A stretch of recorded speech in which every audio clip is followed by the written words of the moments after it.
What's good, my absolute lovelies, and today we are back with another Limbus Company video. I have to say, you guys went absolutely crazy over my first video about Limbus, where I reacted to every single Millie song. Okay, where is it right now? It's currently at 45,000 views, which is absolutely mind-blowing. And I've had so many people asking me, react to this video, this is really good. If you want to get to know why people like Limbus so much and why there is so much support, this is the video to watch. Cause the video is right here. 45,000, almost 46, and it hasn't even been a week yet. You guys have been coming out in full force, so I am listening. I'm going to react to this video by Questa Shul. Why aren't more people talking about Limbus Company? And guys, listen, after this video, we will see how we feel. And you guys have been so supportive of the channel recently. If we hit 30,000 subscribers, okay, I might play Limbus. We'll do it. Limbus Company, you are better than a well-beloved, because... wait. Do you hear that? It oh God! Sounds like... oh... shut up! God, I haven't even started the video yet! 관리자. 나리! Who? The problem with Limbus Company. I've only recently been indoctrinated into the cult of Project Moon, thanks to a little game known as Limbus Company. That is... I will say, sometimes the Project Moon people does feel a little bit like a cult. Ever since I posted my Limbus react under every video I've posted since. Play Limbus, react, do a part two, react, please. It's crazy. I've never seen a gaming community more excited to talk about their favorite game. Since extended to Library of Rowena and as much as Lobotomy Corporation as my mental can handle, because what the fuck even is going on at this point? For the last 6 or so months, it's no exaggeration to say that I've fallen in love with these games. The world, the story, the characters, and the overall feeling of having a gacha game elicit actual emotion out of me. Something other gacha games could only wish they could do. Oh, the Genshin sneak! The Genshin Impact sneak in there. I will say Genshin's definitely invoked emotions in me before. But if you're telling me that Limbus really has the storytelling to that point where everyone compliments the storytelling. It's so peak that people can't help but bawl into tears. You've got me interested. I also like games that can be pretty dark. And I've been informed that Limbus gets pretty goddamn dark, and I like that. So maybe, again, like I said, I might give it a try. The world is lived in, dark, sick, and bereft of human righteousness. The characters are their own, capable of growth that persists and never truly feel cast to the wayside. The main character is not overtly a self-insert, experiences their own growth and has their own massive flaws that matter, and isn't treated as a hyper-competent do-it-all that everyone revolves around. I like how I'm not treated as though— okay, so the MC isn't just massively glazed. That's one of the tropes that I hate, is that everything always revolves around the MC. They solve every problem. Well, they don't solve every problem, but they're involved in some way in every kind of problem and issue. And if it's the case that every character has their own stories independent, that's very cool. I'm an imbecile needing to understand bosses or get a grasp on unit kit synergies. I like the team building, I like the constant curiosity the dialogue breeds, I like how the universe's concepts are easy to understand and not bogged down by a bad case of nounitis. But most of all, I like That's the problem in a lot of gachas. Bro, have you noticed, it happens in WooWa? They have so many terms for things, people started getting confused, so in updates, they had to put, text above the text to make sure you know what the fuck they're talking about. Right? You know what I mean? They'll have the actual, subtitles and then the thing explaining one of the vocabulary points in it. Because there's so many, oh, bro. It's so funny. Gacha game doesn't really feel like a gacha game. And yet, between all those thoughts, I can't help but wonder why more people aren't talking about Limbus Company. Well, I think a lot of people are, given the amount of views every Limbus video gets. Project Moon is a relatively small indie game company based in South Korea, consisting of around 50 employees. Their repertoire consists of Hell on only Earth, 50? Peak Cinema, and the worst of the three, I apparently. thought more. It's not hard to get the idea that they really came from nothing, as it were, with Lobotomy Corporation looking like it had the budget of 5 cents in a bowl of lint, which was kind of the case because it was originally a failed Kickstarter game. Lobotomy Corp was marketed as an SCP-inspired monster management simulator, garnering around $3.3 thousand of the initially proposed $40,000 goal with its... Oh god, it did fail. Cancelled by creator. Fund in progress. Lobotomy Corporation monster management roguelike simulation. Oh jeez. Abnormality, employees, administrations, manual works, death, panic, escapement, suppression. Oh my god. Well, demo. Lobotomy. And for most people, well, that'd be that. No funding means no development, which should have meant no game. But my cute CEO, Kim Ji-hoon, said no, I don't think that's the case, and ended up tirelessly working with the feedback given to them, incorporating the limitations put forward by the game engine and lacking art assets into the story itself, so there was at least a reason for it. What the game lacked in visual interface ingenuity, they made up for with gameplay and story ingenuity. Kim Ji-hoon and his buddies from the anime club would so their primary focus is on creating a good story and narrative. make this game Kickstarter be damned. Make it a steaming pile of dog shit. Because for all the Violet Midnights and low-key softlock abnormality combinations you can unfortunately stumble upon, Lobotomy Corporation was a wonderfully thought-out game that introduces the beloved concepts of the PM-verse and spurred on the creation of Project Moon's other more well-crafted titles. Concepts like the setting of the city, a complete dystopia lacking in humanity, or perhaps is poisoned by it. After all, only those deemed human may preside within its walls. It's like Disneyland for psychopaths and sociopaths. Oh god, so it's just full of mentally insane people. Okay, it's a city full of mental illness. Holy shit. It's Florida! Empaths, capitalists, nihilists, cowboys, and fucking clowns. One hell of a place to take up the art of comedy. But Lobotomy Corporation plants the seed, pun intended, that even in a place as utterly wretched as this, hope can be just around the corner, grown within the very people that seem so clearly woeful. And goddamn did that game sell. The tagline of an SCP management game really worked wonders, turning some pretty large heads around. Jacksepticeye playing the Lobotomy Corp demo 8 years ago. Oh, did he like it? I assume so if he made a video about it. And I can't even really name another game that has that same premise. Does My Singing Monsters count? Also, don't play the game unless you hate yourself. It's like 150 hours of pure unadulterated pain. The direct sequel to Lobotomy Corporation, Library of Rowena, was an excuse to develop the strongest part of the previous title, the world itself. It very much helps that the main two protagonists are a clueless sentient robot who— I've been told to also play this. Yeah, I've been told quite a few times to try this out. wishes to learn more about the city, and a denizen of the city who knows its ins and outs perhaps a little too intimately. Its gameplay loop, a deck-building, turn-based RPG system with some RNG sprinkled in, allowed for a multifaceted experience many people loved. I've never seen gameplay. Loved so much they made it the monetization model of their next game, but we'll get to that. Library of Rowena wasn't as popular as Lobotomy Corporation despite it being a massive step up for the company. That's not to say it didn't do well, it did. Simply the premise wasn't as immediately interesting as something so clearly as inspired as its predecessor. People who played the game more than likely came from Lobotomy Corp wanting to learn more about the universe and the characters, also the music. So Library of Rowena was it's kind of like almost like a DLC for Lobotomy Corp. So it probably didn't bring in new players, but players that already played Lobotomy Corp. Is that what's being like alluded to here? So yeah, most people that played were just Lobotomy Corp players that wanted something more, but they didn't really bring in new players that much. Jesus, don't get me started. From the floor themes to any Millie song, I'm sure you've heard something from this game before without realizing it. This 2-for-2 record when it came to games would— Is there his own thing? Yeah, no, I don't mean like it's his own thing, but I mean like a lot of people from Lobotomy Corp probably saw it as like an extension, a new extension, and it probably didn't attract a whole new audience. Maybe it did. There's probably definitely people that found it for the first time because of it. Soon become 3-for-3 with the release of Limbus Company in 2023. Okay, maybe not immediately. The game had very obvious problems from the get-go, most notably of which was the fact that it was, What year did it release? What year did Limbus release? 2023? Okay. So it's been around for almost 3 years.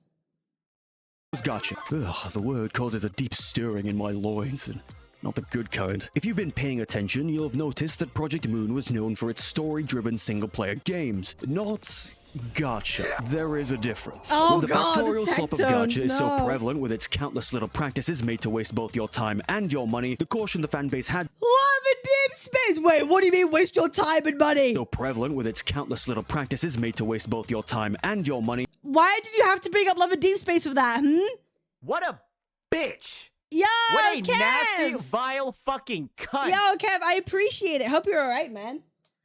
How was Limbus? We're getting into a video right now. We're getting into a react. I appreciate the sub, brother. Thank you. Hope your woo journey's going well. You know why? Yeah, the man gacha is bad. The caution the fanbase had towards Project Moon's new game was warranted, but it was all ultimately for naught, because this game managed to take the things that made all the previous games so good and packaged it into a simple enough format to be enjoyed by the casual audience that preside within this precarious genre. And if you play the game for longer than an hour, you realize very quickly that Project Moon loves you. Yes, you heard me! Kim Ji-hoon specifically. Wait, why are the devs getting parasocial? W parasocial devs? Thanks They love us? Me? They love me? you for playing Limbus Company. Glory be to Limbus Company, glory be to Project Moon, and in the words of our cute CEO himself, You love us, we love you. I guess that's how the feedback loop works, right? I guess this is a prime example of like, if you treat your player base very well, they will treat you well back. They will treat you well also. he attained wealth and fame almighty. And if you can't tell, that's at least how it feels to be part of the community of this game at times. We want it to succeed, we want people to play it, and we want it to get even bigger and even better with every update that cycles through. Can it be predatory? Sure. Is it overtly predatory? No, I would say not at all. In fact, I would go so far as to say that despite Project Moon's motto being this big, bold, almost laughably authentic view of the CEO's vision, they really don't know how to make money. And the times where they do try to drain your wallets, they outright say it. For the anime, for the 3D action RPG, I give my wallet unto you, my cute CEO. Power creep? Yeah, sure. But the units are so easy to get, whether by the decent rates or simply by farming the repeatable roguelike mode mirror dungeons, that you're able to basically get any character you want in the game for free. No. That's awesome. See, DNA, it can be done. You can have a successful game without having to without having a standard traditional like gacha. Hey, it could be done. RNG reliant time-gated artifact system, no smorgasbord mishmash of collectibles, no going to pity every single time, and a story that is good. Amazing. In fact,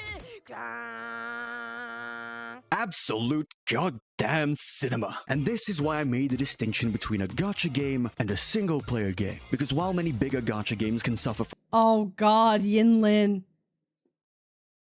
The character that wasn't even in the main fucking story. Bro, the 1.0 character that wasn't even in the main story. Oh, if that happened today, if we got a character that wasn't even in the main story of like Woowa, bro, it would be donezo. It would be donezo. from character irrelevance, convoluted nouns you need to remember, bloated dialogue, and in-your-face unit shilling, Limbus Company draws from its roots as a narrative-driven experience and provides you simply with an excellent story-based game. There are levels to this, right? To combat character irrelevance, the main cast consists of 12 sinners, including the main character, their guide, Virgilius, and his weird monochrome adopted daughter, Charon. I think she's autistic. Also, just throw that in there. she drives a Limbus and is my favorite character. You pull for versions of these characters from alternate universes, and each sinner remains a mainstay in every bit of story that you get. When it comes to Naunitis, Oh god, it's a multiple universe kind of game. Oh, it's a multiverse game? Oh, things get complicated. Things get complicated with multiverse games. which, if you aren't familiar, is a common problem in original fictional worlds, normally diagnosed in Harry Potter notebooks of overzealous 15-year-olds who think making fake words that sound cool equals good world building. No, I'm not talking from personal experience. Seriously, I was always more of an Undertale kid. In fact, to prove this, let me give you a rundown of the setting in under a minute. No, there's on universe, your characters get multi-universe identities, like different classes. Multiverse is mainly for gacha, but it's relevant sometimes. Okay. People live in the city. Non-people live outside in the outskirts. Districts compose the city, which are all named after a letter. Each district contains a nest, which is the city proper, and the back streets, which are the slums. Each nest has a wing, which is a mega corporation that supports the city as a whole with its unique technology called a singularity. The leading body of the city is known as the head, which is comprised of districts A, B, and C, no relation. Nobody really knows anything about them. Yeah, I'm nodding. Yeah. I'm not. Yeah. Yeah. Type shit. Yes, spit your shit, King. Bars. Yo, someone put a backing track to this. Bro spitting straight bars. Yo. You're not supposed to. People can hire certain others to fix their problems, called fixers. Fixers can be part of offices, which are individually owned businesses, or associations, which... Honestly, I respect the fact that bro made this for this video. Bro actually went out of his way to make a, like, flowchart, a mind map just for this. That's crazy dedication. You can tell this guy cares about Limbus Company. That's I respect, bro. Are massive scale companies in their own right, of which there are 12, all named after a number. Fixes themselves are also graded by numbers, going from grade 9 to grade 1, with only the most legendary fixes being awarded a color, of which there can only be one per color at any given time. Also, abnormalities are monsters extracted from the mind, which were invented by L Corp. Distortions are people who turn into monsters because of their feelings, which was also L Corp's fault. I just remember it. They could only be one color. Have any of y'all ever read or seen, what's it called? Go-Go Ranger? Fuck. What's it called? Go-Go, like, Loser Ranger. Have any of you seen those? Well, like, to be, like, the main color, you have to be, like, the best. Yeah, it kind of reminds me of that a little bit. Go being the result of preventing your own distortion through sheer force of will. There's also another type extracted from abnormalities, taking on their properties instead of being unique to you. These concepts are all kind of linked. And time! How'd I do? I wrote that not knowing how long it'd take to say it also. That's pretty good. Bro spent, like, probably hours for 1 minute worth of content for a video.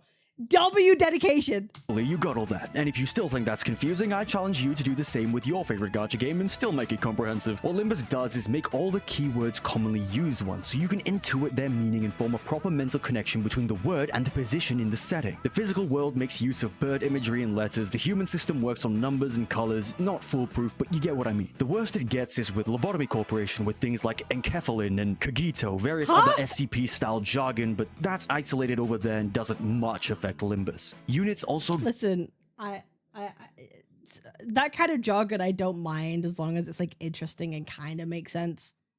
I don't mind it when games do that, as long as you can kind of make sense of it. Don't need to be shilled for the same reason there isn't character irrelevance. Units you pull for will be tied to the main cast through their ID. See what I mean about keywords? Meaning there'll never be a character that seems to only be in the story so that the company can make you pay for them. Rather, the character from the story just so happens to be one you can pay for.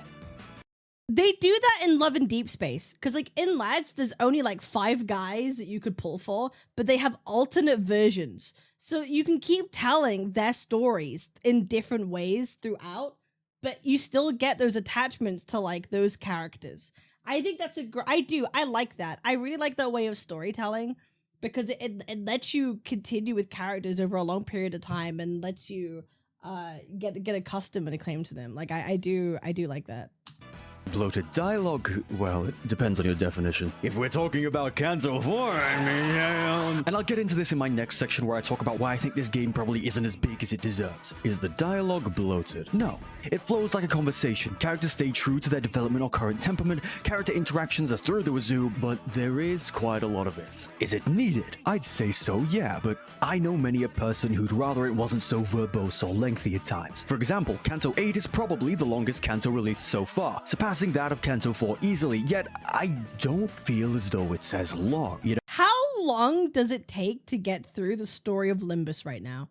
Like, if you had to put it into hours, how many hours to get through the entire story? Or, like, if I were to start today, how long to do the story? 150 hours?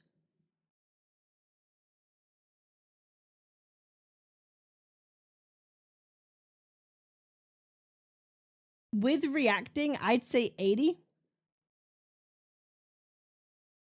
I've played when Kanto 7 was current and after I finished, like 150 hours, but I found mirror dungeons a lot before finishing. 100 hours if you first try every boss.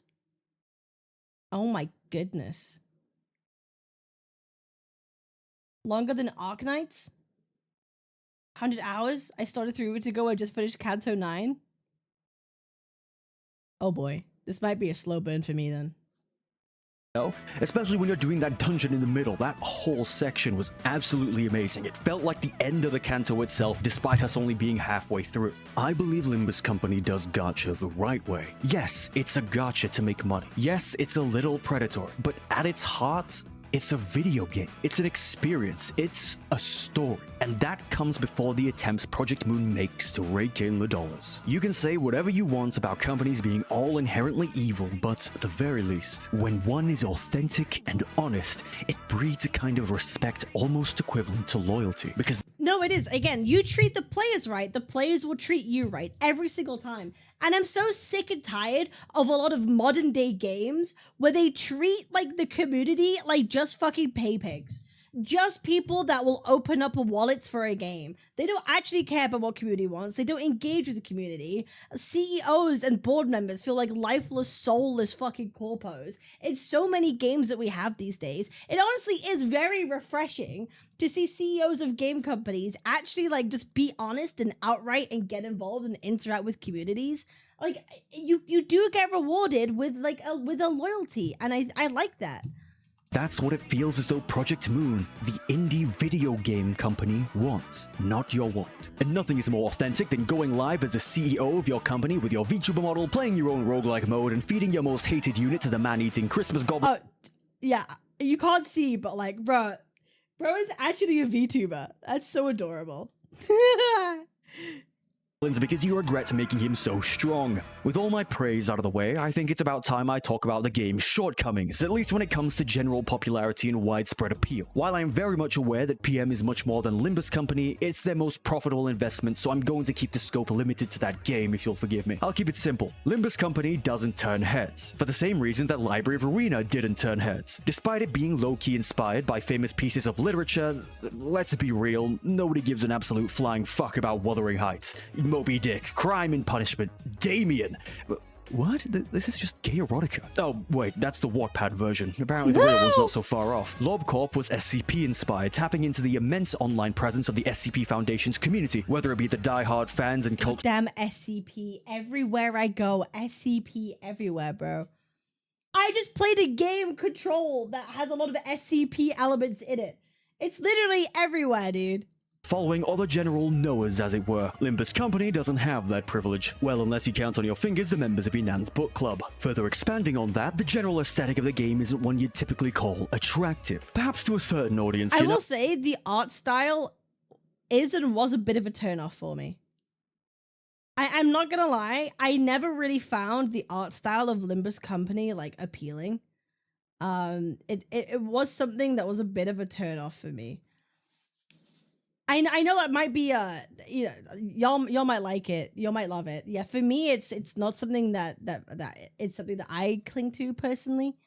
But that's okay. That's fine. There's nothing wrong with that. Oh, but it's not like I'd call Darkest Dungeon, Fear and Hunger, and Wizardry attractive. In contrast, the saturated, colorful worlds of other games— I played Wizardry. That game was like fucking dog shit. Yeah, I still liked Wizardry, even though that game looks like doo-doo ass.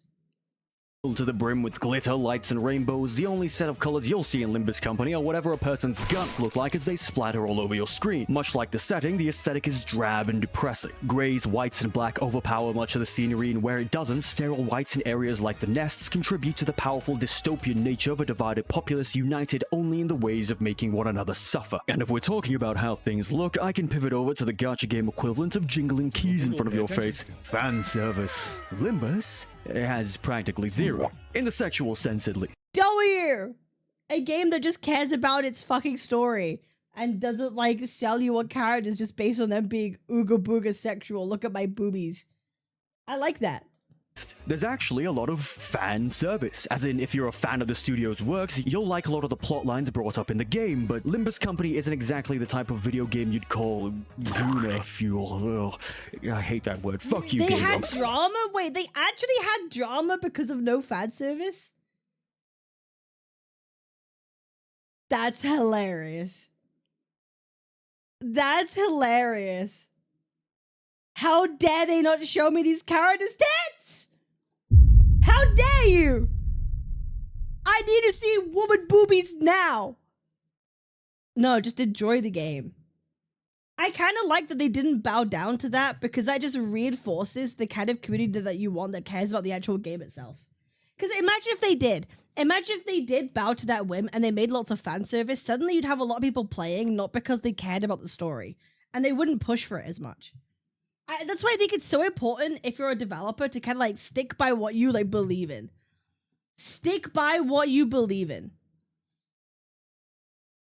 Season 5 perhaps gave us the more risque IDs in the series in Princess Roger and Kurokoma Ishmael. By risque, I mean she's got her cleavage out, and even then you can count the number of IDs that show even that on your one hand. The others probably bit. Despite having adult themes, Project Moon doesn't really divulge in anything sexually explicit, or even really utilize sex appeal in any way. The main method of dress for all denizens of the city is some form of suit after all. That's not a bad thing, not really, but when you consider the genre in which Limbus Company has planted its feet in, you can get an idea of why it's kind of negative in some way. Bro, put Zanny on screen. Bro. I know we've got Cantarella. Uh-oh. Are you saying that Wuthering Waves only caters to the Gooners and that means they don't care about their story? Don't get me started. Don't get me started. Fuel makes our hamster ball turn, and in the absence of it, less people flock inward to keep it rolling. Dude, Cantarella was like way too much for me, man. I like women. Okay, I do. I like women. I'm a woman enjoyer. I will gladly settle down with a girlfriend, have a wife. Like I love women, but like the whole Cantarella was too much for my even my Guna brain. It was too much for me. The idea of sexy equals bad because popular is used. Well, there's no sexy here. You want to come in and try this out? No? Yeah, that's what I thought. Sex sells. Limbus, arguably, doesn't. Without it, less people are drawn in unless they have prior knowledge of the universal game. And even when the odd straggler finds their way in, the sheer walls of text you must endeavor do have a habit of making them turn right back around. When your average gacha game might look like this can be a little overwhelming. Boxes of text. It looks like a lot. Flying around faster than a crackhead on a fix, coins ding-a-ling-linging, and Wild Hunt Heathcliff cackling like he knows what your search history looks like. Are we sure we're not playing Lobotomy Corporate? I'm sure. What are these things on the bottom? Why are there so many arrows flying around? What do all these statuses mean? God, reading? In my story-driven The combat is what turned me off. Okay, chat. Type 1 if you like the combat. Type 2 if you tolerate it. Type 1 if you like it. 2 if you tolerate it. 1, 2, 2, 1, 1.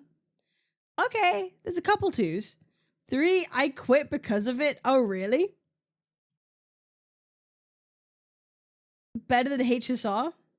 Never tried it. 3. Once you get it, you get it? Okay. Blah. Project Moon has never made their games super intuitive, let's say. They've always had problems with things being more complicated than they make it out to be, putting emphasis on the wrong things, or outright not explaining particular mechanics. Could you believe I didn't know how to offset guards until halfway through Canto 4? The answer is yes, you probably could if you know what the tutorial is like, because they make it seem more like Candy Crush than anything else. Seriously, resonance is only important for like 2 teams in the entire game. Speaking truthfully, the game is about as hard as it looks, but not as difficult as you think. By that, I mean you just have to read passives, kits, bosses, maybe a bit of mental maths for Clash Power if you're feeling up to it. Or you actually have to read what the units do. Watch these videos by SGU, but if we're at that point, then yes, there probably is a reason why the game is considered a little overwhelming to new players. I will say, people overblow the difficulty of this game to an elitist level at times, but a basic understanding of how clashing and speed works is all it takes to clear the content of the story. Speaking of the story, let's touch on that. It's long. Not as long as, say, Arknights. I think that story's well surpassed the length of the Holy Jeebus! fucking Bible. Hell, I wouldn't even call this story lengthy in general, but it may feel that way because it's not 3D. It doesn't have animations, you aren't going around talking to NPCs, you are... I do think things being 3D can make it feel quicker, like you're engaging with something more, but then that kind of gets disproven a little bit when you have Honkai Star Rail, when a lot of the times it does feel like a visual fucking novel, when characters just stand there in front of you anyway, but they just happen to be 3D. Like, yeah, there are cinematics and there are animations, like, sometimes, obviously, but, like, oh, then you have Zenless Zone Zero, which is basically a visual novel, too, at certain points. That was kind of made me feel kind of interesting. Like, Zenless has the best rigging and animations of any of the Hoyoverse games, yet it looks more like a visual novel than literally most of them. Kind of interesting.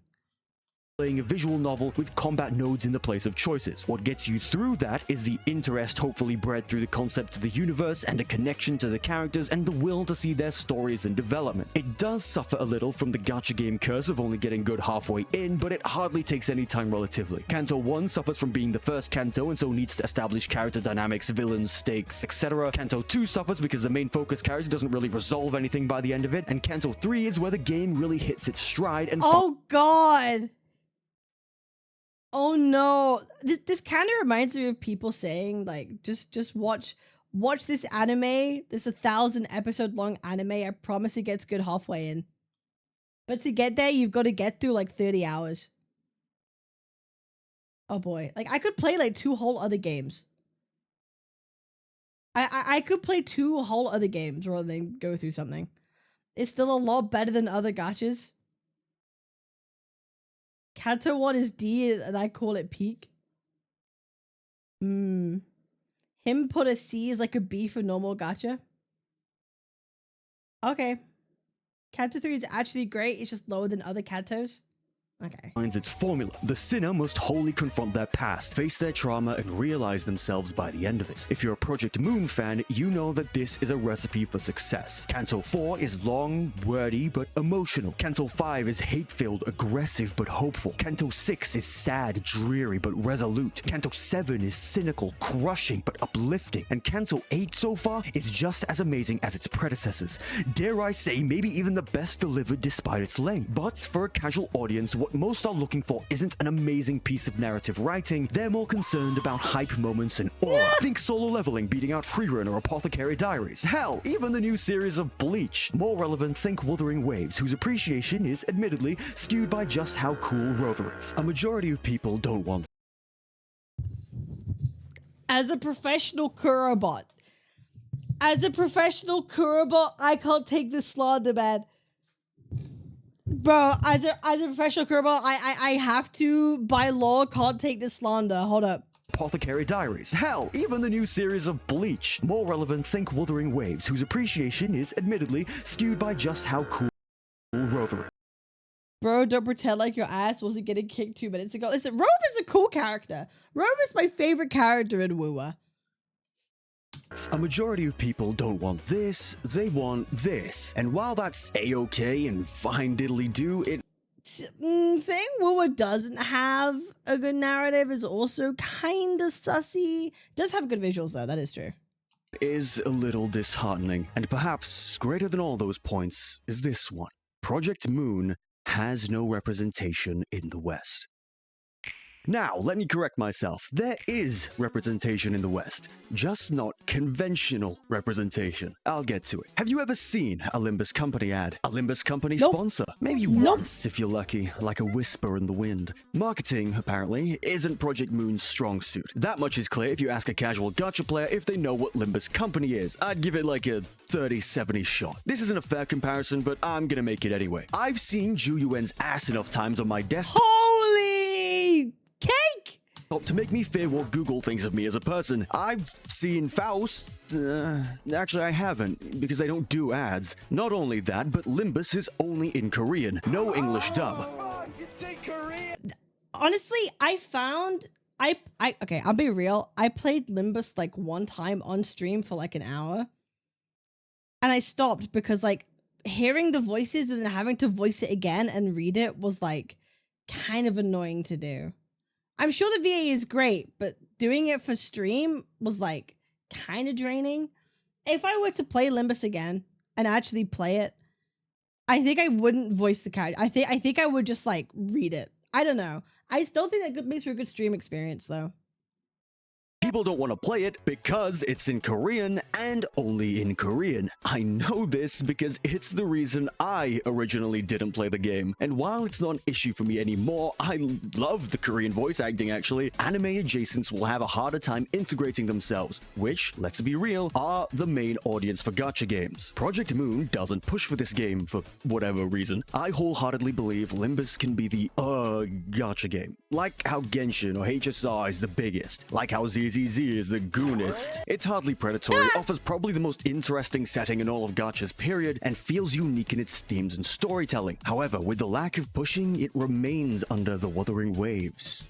Literally, a hidden gem on the cusp of being revealed. But this lack of clear representation has found a crack in the wall, a glitch in the system. One could say... I'm seeing Roblox! Oh dear. A hidden pipeline. The Roblox to Limbus Company pipeline is a very real thing. Let's talk about it. Bro, I don't know how I feel about that. I don't know. If y'all are watching this right now on the YouTubes, let me know. Did you come from Roblox? Do you play? I'm actually curious. How many of you watching right now know of Limbus because of Roblox? I'm very curious. Roblox is a site where players create their own games for other players to enjoy. Marketed more so towards kids, it's a platform powered by the players, sort of like Steam or Itch.io with a more personal twist and many more limitations. And Groom, allow me to emphasize for effect. This is a platform where users are entirely responsible for other users' experiences. Despite Roblox being primarily for children, there exists many a community of older Roblox players who've cultivated a fair few games for a more developed audience. Roleplay groups with your favorite anime, show, or interest. Closed community games that require you to... Okay, low-key, I feel like Roblox has been the modern day like Gary's Mod. Gary's Mod could walk so Roblox could run. That's kind of how I feel. Don't say that. No, but it is though. I love Gmod and the amount of game modes that there were on like RP servers. You're chatting so much shit. No, it fucking isn't. That's slander. What do you mean that's slander? Wait, what do you mean that's slander? Am I wrong? How? We're gonna squabble, stop? How? What am I slandering? Am I slandering Roblox or Gmod? It's not Gary's Mod because Roblox is for... The concept's kind of similar. Look, you can't admit the concepts are similar. Very, very extremely sandbox. You can make anything, mod anything, make any game mode, look any certain way that you want. Like, come on, I'm not wrong. To know a guy who knows a guy. Roblox isn't modding. Yeah, I'm aware, but it's extremely sandbox. Extremely sandbox. You get to be a grunt in another person's story. Complex games, complete with high-octane parry-based fighting, complex deck building, and permadeath mechanics, with whole server-wide PvP wars that destroy your bandwidth to top it all off. All this to say, Project Moon, a studio for a more mature audience, somehow wormed its way into these communities through the odd fan or two. It started maybe with a few tongue-in-cheek references in a game. It grew to adding weapons from Lobotomy Corporation or Library of Arena in another, then another. Maybe in a game less serious for a younger audience. Then another. Maybe a whole character or two this time. Multiple iterations of the same thing repeated, like IDs from Mirror World spreading further and further, at times being added simply because these things were rad rather than because they liked the source material. At this point, one might ask, why not make a game? Well, they did. Limbus Game, a battleground where you can fight others as your favorite ID. Archived, an MMO-style RPG taking place in the city where you can challenge the library, join an association, make an office, realize your own ego, much like the characters from the games it was based on. People thought, oh, this is cool, I wonder where it's from. And before you knew it, Project Moon had somehow grown to be represented in Roblox, of all places. Sakura Stand, Illusions, Item Asylum, So, like, it just got its claws into so many different areas in Roblox. That's wild. Forsaken, a Dead by Daylight style game and one of the most popular on the platform with over 150 concurrents, has a skin based on a character from Limbus using a remix of Millie's track. And if the designs weren't enough to make people think it was cool, then the music sure as hell did. Scream if you love Millie. It cannot be understated how much influence this kind of representation has had on Limbus Company's popularity. And I know this because I found out about Limbus again from Roblox. Yes, I'm a grown man. Really? Grown-ass man playing Roblox. Very interesting. Nah, we're not saying anything. Hey, you do you, man. Plays Roblox. Get over it. We all do if you grew up at a certain age. It was cool. And if you paid attention... I'm too old. I'm like 27. I missed the Roblox hype, bro. To what I was saying before... Minecraft was my thing when I was a teen. Yeah, I was a Minecraft kid, not a Roblox kid. You'll know that is enough. Such representation, however, is a double-edged sword. Obviously, kids ruin everything. Fandoms, communities, games, marriages. They're dumb, easily influenced, unfunny, and most of all, act like they know things they don't. But it's the hand the community was dealt. It didn't help that the Project Moon universe caters to the lowest common denominator, aka power scalers with the very existence of fixes. But, as I said earlier, the keywords are easy to understand, and the concepts are grim. That is, interesting at a base level. The trickle-down effect of an intended audience, combined with a bit of reproduction and a very lucky inclusion and subsequent boom of a game on a children's platform, has allowed Limbus Company to be contracted with a very severe case of BAFPOMS, baby's first problematic piece of media syndrome. What? There, we'll workshop it. Thus, the gatekeeping began, the community became more obnoxious, which, let's be... Seems we scared off the streamer. Wait, Thus, what was that? Thus, the gatekeeping began, the community... Genocide?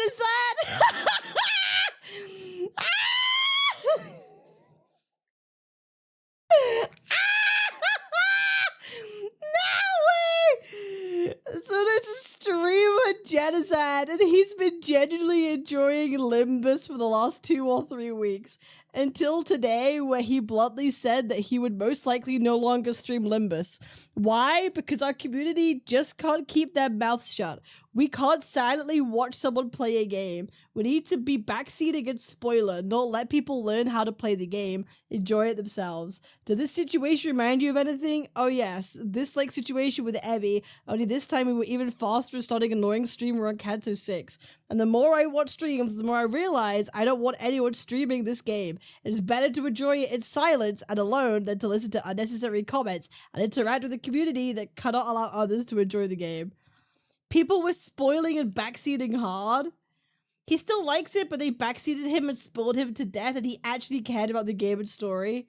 Oh, that's so sad. I don't tell anyone that I play Limbus. Oh, shit. Now y'all making me scared to stream it. You guys know. Okay, you guys know how upset and mad I get at spoilers. Like, y'all know how upset I get. Like, backseaters will get shot on sight. Here's the thing though, if I get spoiled, not only do you have to remove the message, I'm gonna let you know a secret. Not only do you have to remove the message, if you delete someone's message, I still see it. So you kind of also have to like spam the chat a bit so I don't see it. So that's like a rule I need to tell you guys. Like if y'all delete, you gotta spam. You gotta spam a little bit, so like I don't see it.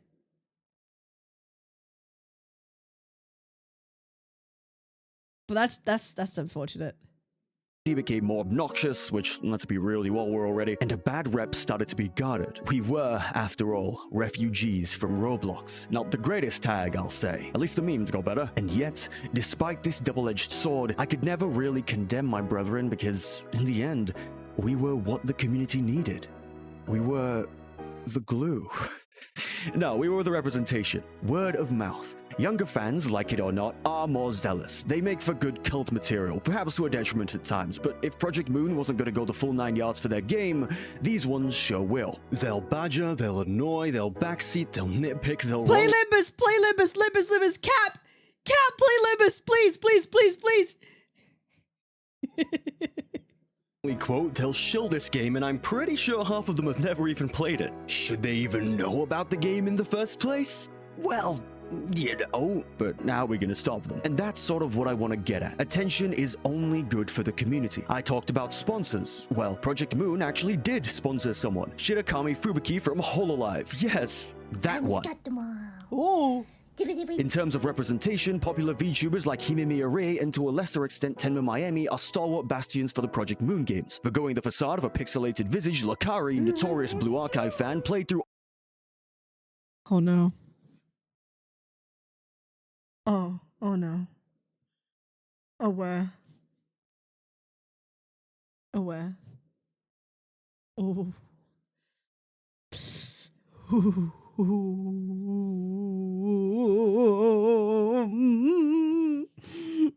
That aged pretty poorly. Oh, this aged pretty poorly. Oh god. all of Lobotomy Corporation, God rest his soul, and Library of Arena to upwards of 2,000 concurrent. Genazad played all the way through to Kanto 7 as of writing this video to nearly the same amount, and hate him or absolutely despise him, Tectone, the bold, angry Genshin demon from the year 2021, punished all Limbus Company fans with his presence as he rose from hell to face us. Thank God he only played until Kanto 4. And I'll say it again, this is only good for the growth of the community, to get the global recognition I feel like we all think it deserves. I recall the second anniversary, when I first revised this script, and I remember feeling disappointed. There was no massive marketing push, there was no big banner to bring people in, just two pretty cool IDs and a billboard in Akihabara. It's clear that Kim Ji-hoon cares a lot about the people who like his games and his universe. From their humble start to the multiple times where he feels as though he's let down his community, stemming from as early as the translator scam incident from LobCorp, he seems to want to take things slow and easy now. He cares so much that it even negatively affects Limbus Company, backtracking on a much-needed nerf to an ID that the testing team sloppily allowed to deal 400 single-target true damage minimum per turn. Unprecedented. Even when the compensation was full refunds to anyone who spent on the banner, 1.5 IDs of your choosing, a guaranteed 3-star 10-pull ticket, and you got to keep the unit. He still backtracked. Oh, that's a lot. When people outraged, he apologized profusely, despite these units in this game costing infinitely less comparative to games like Genshin or Wuwa. So, like, he didn't nerf the character? Wait, so they kept a strong character. He didn't nerf? But people complained? Damn. Because I guess even the game that still puts the story first will be treated as a gacha at the end of the day. People saw it as him going back on his word to the community with regard to the Ring Sang nerfs, another OP unit from the start of the game, and he prioritized that bond with his fans over the health of the game itself. Mouse truly thrust into the light that Project Moon's biggest strength and their biggest curse are their fans. That's crazy. You keep a mega strong character and your company still survives and thrives because people will still want to spend anyway. W. Even so, we, as fans, still want to see this game grow and succeed.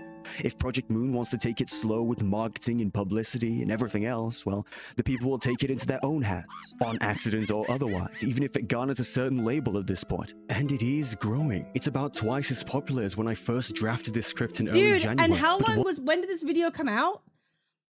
9 months ago. It's even more popular now than it was 9 months ago. One does have to wonder what that means for the future of the game. Much like the message of their games, it is now up to the people. The seeds have been sown, and it is up to us to help them bloom. Man, that is a cheesy way to end this video. Bye-bye! This was a great video. This was an awesome video. I'm subscribing. I love the scripting of this, the writing, the presentation. This was a very, very well done video. This was an extremely well done video. I like that a lot. Who is this guy? Who is this guy? Oh my, he doesn't really make videos. Damn, he doesn't really loosely termed video. He's made Undertale, psychological horror, Elden Ring. Okay, so he just makes videos on like games. Triple Thought, Undertale, Bad Type Trio fan song with lyrics. Damn, bro's an Undertale fan. I I'd like to see more content from this guy. Yeah, bro's got a couple of bangers. I'd love to see more from this guy. That's pretty awesome, though. Player count as of the 3rd anniversary. Holy! Yeah, they are on its... Bro, it's really rare that a game grows like this. A lot of the times, you'll see peaks at, like, launches or certain anniversaries or, like, certain, like, whatever, and then dip afterwards. But this is, like, insane. Yo, W Limbus, and like I said, guys, if we hit 30,000 subs, right? 30,000 subs on the channel. We're at 27.7 right now. I will post and upload a video trying to go through Limbus for the first time. And if you like it, if you guys like it, maybe we'll carry on and keep going. Okay, maybe we'll see. We'll see. I appreciate y'all. That was an awesome video. Thank you. Oh, fuck. Oh my god. That's not the video. That was an awesome video. I appreciate y'all. Make sure to like, comment, and subscribe. Stay silly, and I'll see y'all on the next one. Peace.